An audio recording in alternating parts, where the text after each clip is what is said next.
Então, a pressão que acaba sendo feita em uma área dos metais, eu posso ir afinando esse metal, deixando ele cada vez mais fino, como se fosse uma massa de bolo, por exemplo, passando sobre um rolo, né? E isso que vai explicar propriedades muito interessantes dos metais, tá? Como nós temos a maleabilidade, que é a capacidade de um metal ele ser reduzido em lâminas muito finas, né? Na aula de tabela periódica, quando eu falo de metais, tem um vídeo lá que mostra a produção de papel alumínio. Pega uma barra de alumínio bem grossa e vai passando por várias cilindros que fazem força, um de cima e outro de baixo, e aí vai afinando cada vez mais até o alumínio ficar com a espessura do papel alumínio. Tá? Então a maleabilidade é uma propriedade muito interessante dos metais. Uma outra propriedade que os metais têm é a ductibilidade, que é a capacidade desse metal sofrer um alto grau de tração até a sua ruptura. E isso vai possibilitar que eles sejam estirados sem rompimento, produzindo fios. Fios metálicos, né? Arame farpado, fios elétricos, fios de grades, são vários metais que eles podem ser estirados e eles resistem muito mais do que os não metais, do que os semimetais. Eles não se fragmentam por terem essa ductibilidade. Tá? Então aqui nós temos vários orifícios que esse metal vai passando, ele vai sendo esticado e ele tem uma resistência muito interessante. Tem uma figura aqui em um dos slides ali do começo que é interessante, eu vou voltar aqui para mostrar para vocês, que mostra um teste de uma ductibilidade, tá? É essa figura aqui, ó. Vou até ampliar aqui para vocês verem. Olha só, isso aqui é um teste de ductibilidade. Tá? Esse metal aqui ele foi estirado, puxado, e esse grau que ele resiste até se romper é um grau bem alto de resistência. Tá? Aqui nós vemos onde que ele foi rompido, tá certo? Um teste de ductibilidade para fazer fios metálicos. Bom, então os metais, eles se apresentam, eles se organizam na forma de retículos cristalinos, tá? Nós temos 3 tipos de retículos cristalinos em que os metais se organizam: o CCC, o CFC e o HC principalmente. Existem outros, mas eu vou mostrar só esses 3 aqui para vocês, tá? O CCC é o retículo cristalino cúbico de corpo centrado. O que é isso? São átomos de metais que vão estar aqui nessas partes aqui do retículo cristalino, nas arestas de um cubo, só que vai ter um aqui no meio. Mais ou menos como isso daqui. Tá? Você vai ter um cubo, né, os metais aqui nas arestas, e vai ter um outro aqui no meio. Okay? Esse aqui é o CCC, que é o cúbico de corpo centrado. Tá?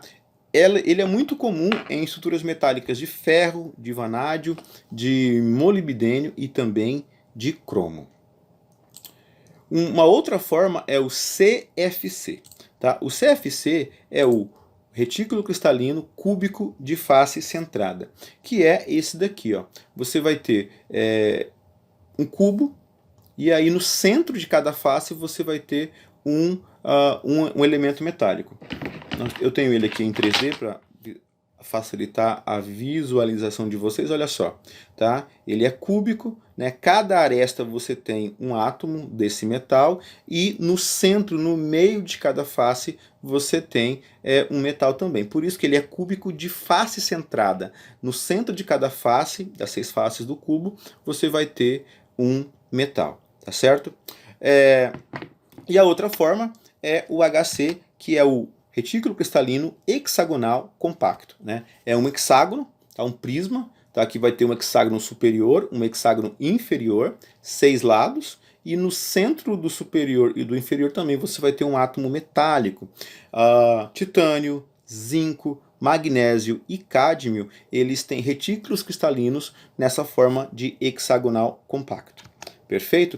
Cuidado, muito cuidado para não confundir retículos cristalinos. Tá? Na aula de ligação iônica eu mostrei para vocês os retículos cristalinos iônicos, ou seja, metal ligado com não metal. No metálico só tem que ter metal ligado, tá? Grave isso. Então aqui, olha só, o retículo cristalino do cloreto de sódio, que é o sal de cozinha, do cloreto de césio, do sulfeto de zinco e do fluoreto de cálcio. São retículos cristalinos iônicos, porque eu tenho um metal ligado com o não metal. O metálico só vai ter metal ali, tá? Esse aqui, ó, é um retículo cristalino o quê? Aqui eu tenho o cloro, que não é metal, e o sódio, que é metal. Esse aqui é um retículo cristalino iônico ou metálico?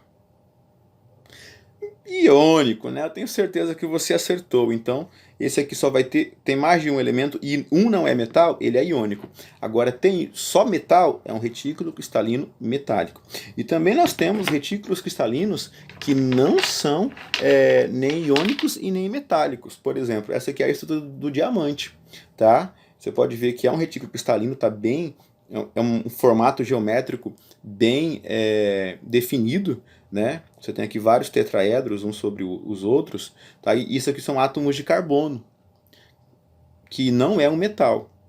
Então esse aqui vai ser um retículo cristalino covalente. Perfeito? Esse daqui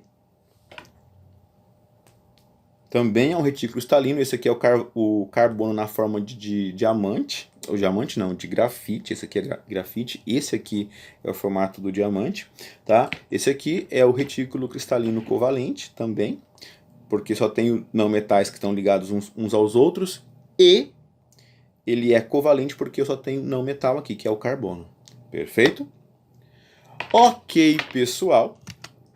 Bom, agora vamos ver as ligas metálicas, tá? Ligas metálicas são materiais que têm propriedades metálicas e que vai conter dois ou mais elementos, que são misturas, portanto, misturas homogêneas, porque a liga, quando você olha, parece uma coisa só, tá? E pelo menos um desses elementos é metal, tá? Pode ter que tenha um não metal, mas pelo menos um deles são metais. Vou dar aqui alguns exemplos para vocês, que são ligas que vocês já conhecem do seu dia a dia. A primeira é o ouro 18 quilates, que é uma mistura de 75% de ouro e 25% de prata ou de cobre, ou outro elemento também, dependendo da cor que se quer dar a esse ouro, mas basicamente é isso, o ouro 18 quilates. Perfeito? Nós temos também os amálgamas, tá? O amálgama dental, amálgamas são misturas de mercúrio, que é um metal que é líquido na temperatura ambiente, com outros elementos. Tá? O amálgama dental usado em odontologia, ele tem mercúrio, prata e estanho. Perfeito? E ele era usado há algum tempo atrás, não sei se ainda é, eu creio que dificilmente, tá? Em tratamentos odontológicos por obturações, né? Só que ficava feio, ó. Hoje nós temos resinas que deixa o dente com aparência muito mais legal, fica parecendo osso mesmo e não fica dessa forma aqui. Tem gente que gosta, né? Tem gente que pode preferir, por exemplo, dessa forma aqui, ok? Cada um, né? Mas hoje em dia quase não se usa isso por outro problema, tá? O mercúrio, ele é um elemento químico que pode ser tóxico, tá? O amálgama é mesmo um vilão? O mercúrio na odontologia. Obturações de amálgama, uma ameaça pouco conhecida. Então, tem estudos que falam que essa forma do mercúrio, que é uma forma inorgânica, não faz mal. Alguns falam que ele pode se transformar na forma orgânica no seu corpo. A forma orgânica do mercúrio, essa é realmente muito perigosa, tá? Nós temos aqui, eu espero que vocês busquem no YouTube essa experiência aqui, que é uma amálgama de alumínio, tá? É mercúrio com alumínio. Essa reação é muito bonitinha, busquem lá, não vou colocar para o vídeo não ficar mais extenso, tá? E também o amálgama de ouro com mercúrio, também muito interessante esses vídeos para vocês procurarem lá. Perfeito? Bom, nós temos também o bronze, né, que é uma liga de cobre com estanho, usado em estátuas, medalhas, decoração, utensílios domésticos e uma série de coisas. O latão também, uma liga muito conhecida, utilizada em dobradiças, instrumentos musicais. O latão é cobre com zinco.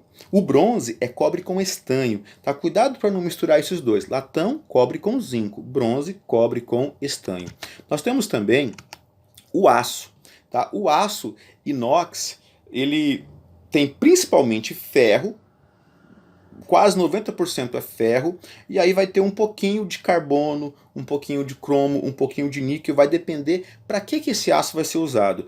Um aço utilizado numa estrada de ferro é diferente do aço utilizado numa panela, por exemplo, ou então numa lixeira, tá? Então o aço é uma liga que ela é metálica, mas tem um elemento ali que não é metal, que é o carbono. E quanto mais carbono é colocado nesse aço, esse aço ele torna-se mais quebradiço, tá? Então tem que ter muito cuidado.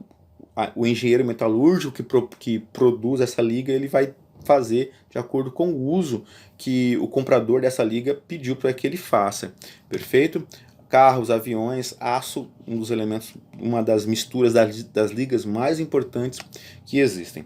Pessoal, então finalizando aqui ligações químicas, nós temos 3 tipos de ligações químicas, tá? A primeira delas são as ligações iônicas que nós vimos, que vocês viram lá o que acontece. Um elemento, ele quer perder o elétron, que é o metal, e o outro elemento ele quer ganhar elétron, que é o não metal. Um é muito eletropositivo, o outro é pouco eletropositivo. Um é muito eletronegativo, o outro é pouco eletronegativo. Então nós temos aqui metal com não metal, ligação iônica. E aí ele se apresenta na forma de um retículo cristalino iônico. Perfeito? Agora, se a ligação for o de um não metal com um outro não metal, aí nós temos a ligação covalente. Nesse tipo de ligação, os dois elementos querem ganhar elétron, ninguém quer perder. Os dois são muito eletronegativos. Então, o que acontece? Eles compartilham elétrons, tá? Que é a ligação covalente. Como que ele se apresenta? Pode ser uma moleculazinha pequena, uma moleculazinha simples, por exemplo, como essa daqui, né? Carbonos ligados com hidrogênios, ou então a molécula de água que está aqui na ilustração. Pode ser também uma macromolécula, como o DNA, ou pode ser também um retículo cristalino covalente. Perfeito? E por último nós temos, quando é metal com metal, a ligação metálica. Né? Metal com metal, a ligação só pode ser metálica, que vai se apresentar na forma de retículos cristalinos metálicos. Ok, pessoal? Então, ligação iônica, não metal com metal. Ligação covalente, não metal com não metal. Ligação metálica, metal com metal, e tem essas propriedades. Valeu, pessoal. Espero que vocês tenham gostado da aula. Um abraço e até a próxima.